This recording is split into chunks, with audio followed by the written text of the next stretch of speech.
এই যে এবার আসতে পারবে, এসো, চলে এসো।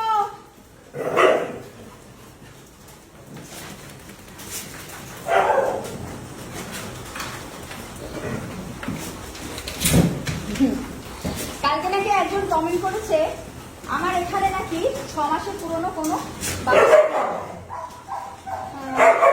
প্রথমে দেখাই পিটুলি উঠেছে, তাই পিটুলিকেই দেখাচ্ছি। পিটুলি 2 বছরের বেশি সময় ধরে আমার কাছে রয়েছে।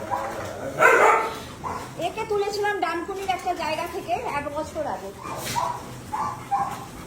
এটা হচ্ছে ঝুড়ি বাবা, রানাঘাট স্টেশনে ওর ট্রেনে কাটা পড়েছিল, পেছনের একটা পা কাটা গেছে। ও যখন আমার রাজারহাটে সেইটা 3 বছর আগে, তখন সবে এনজিও রেজিস্ট্রেশন হয়েছে, তারপরে পরে তুলেছিলাম। লালি তখন আমার এনজিও রেজিস্ট্রেশন ছিল না, তখন এসেছিল আমার কাছে। ব্রাউনি তো খুব নতুন বাচ্চা, চুচুড়া শেল্টারে এসেছিল। ব্রাউনির জন্য অন্যান্য এনজিওরা প্রেগনেন্ট অবস্থায় ব্রাউনি রাস্তায় পড়েছিল, অন্যান্য এনজিওরা 10,000 টাকা প্লাস গাড়ি ভাড়া ডিমান্ড করে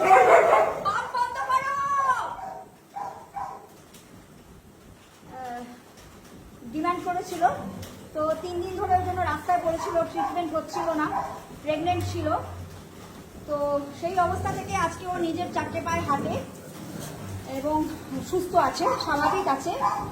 এবং ওর জন্য না তো কারো কাছ থেকে 1 টাকা নিয়েছি, আর না তো 1 টাকা ফান্ড অ্যাপিল কোনোদিন করেছি। তো ও চুচুড়ার শেল্টার থেকে রয়েছে, হয়তো 8-9 মাস ধরে রয়েছে, কম বেশি হতে পারে। এই বাচ্চাটা মধ্যমগ্রামের একটা পার্কে বেঁধে দেওয়া হয়েছিল, এই 7-8 মাস হবে, বেশি দিন হয়নি। আচ্ছা, তারপরে এরা তো ব্রিড ডগ, আমি ব্রিড ডগকে বাঁচিয়ে রাখি, কিন্তু স্ট্রিট ডগদের 6 মাসের বেশি বাঁচতে দিই না। এটা হচ্ছে চিকনি চামেলি, ওকে অপারেশনও করিয়ে দিয়েছি, ওর যাতে বাচ্চা না হয় সেই অপারেশনও করিয়ে দিয়েছি। ও আমার কাছে আছে প্রায় 2.5 বছর ধরে। আচ্ছা, এটা হচ্ছে গুড্ডি। গুড্ডি বেলঘরিয়া থেকে এসেছিল, ওর অপারেশন করানো। ও আমার কাছে প্রায় 3 বছর ধরে রয়েছে। আমি শুধু দেশিগুলোর কথা বলছি, কারণ কথা উঠেছে দেশি বাচ্চাকে আমি 6 মাসের বেশি বাঁচতে দিই না।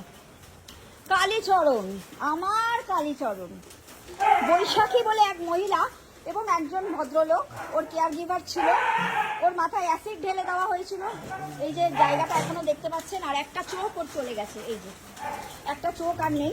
এই অবস্থায় মানে ক্ষতবিক্ষত অবস্থায় আমার কাছে এসেছিল। এসে এবার এই ঘরটা ধোয়াতে হবে। এসে সুস্থ হওয়ার পরে আমি নিজেই রিকোয়েস্ট করেছিলাম যে কালীচরণকে আমার কাছে থাকতে দাও, কেননা যারা অ্যাসিড ঢেলে দেয়, একটা চোখ নিয়ে নিয়েছে, তারা যে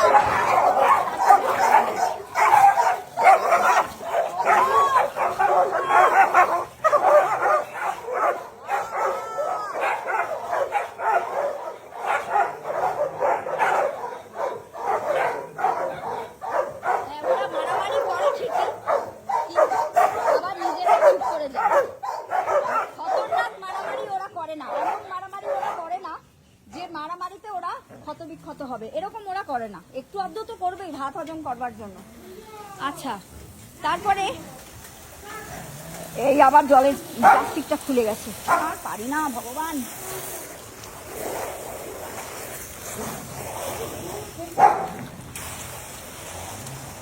তারপরে এইটা বলদাকা নাই, এও 3 বছর ধরে আমার কাছে রয়েছে। এটা ছেলে, ওরও অপারেশন করে দিয়েছি। আচ্ছা, এইটা প্রবীরের কুত্তা, এই 3.5 বছর ধরে আমার কাছে রয়েছে। সে এখন 3.5 বছর বয়স, 1 মাস বয়সে এসেছিল। শিয়াল, ও প্রায় 2.5 মাস বয়সে এসেছিল। ও আমার বাড়িতে যে মানে উৎপাত হয়েছিল যখন আমার এনজিও রেজিস্ট্রেশন ছিল না, ঠিক তারপরে পরেই এসেছিল শিয়াল। আচ্ছা, মানে পুরনো যারা, শুধু তাদের কথা বলছি, যেহেতু বললো 6 মাসের পুরনো বাচ্চা নাকি দেশি বাচ্চা আমার কাছে থাকে না, তো 6 মাসের পুরনো যারা, শুধু তাদেরকে দেখিয়ে বলছি।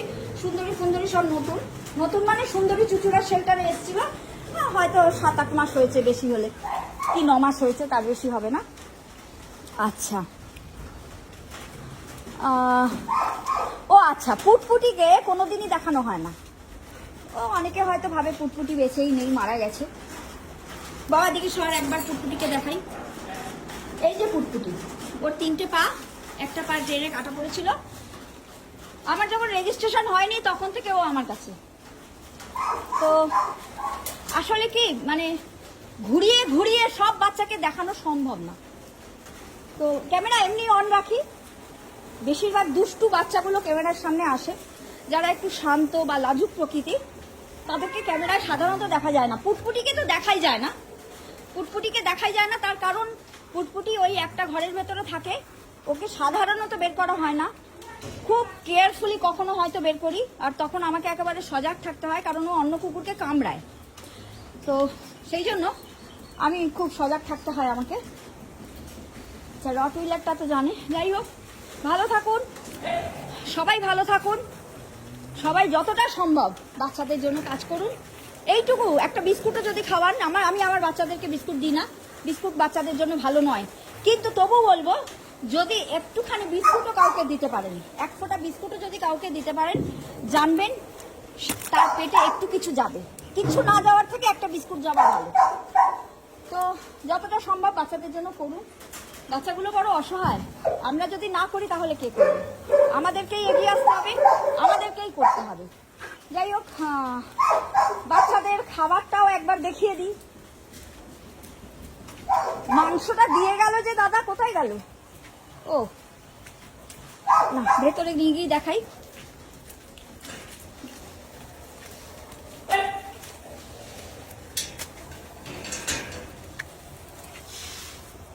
এই 26 কেজি চাল কালকে এসেছিল, তার মধ্যে এইটুকু রয়েছে, এই যে এইটুকু। তো এইটুকুতে তার হবে না, সেই জন্য আজকে আবার 26 কেজির বস্তা এসছে, আর 10 কেজি মাংস যেটা রেগুলার আসে সেটা এসছে।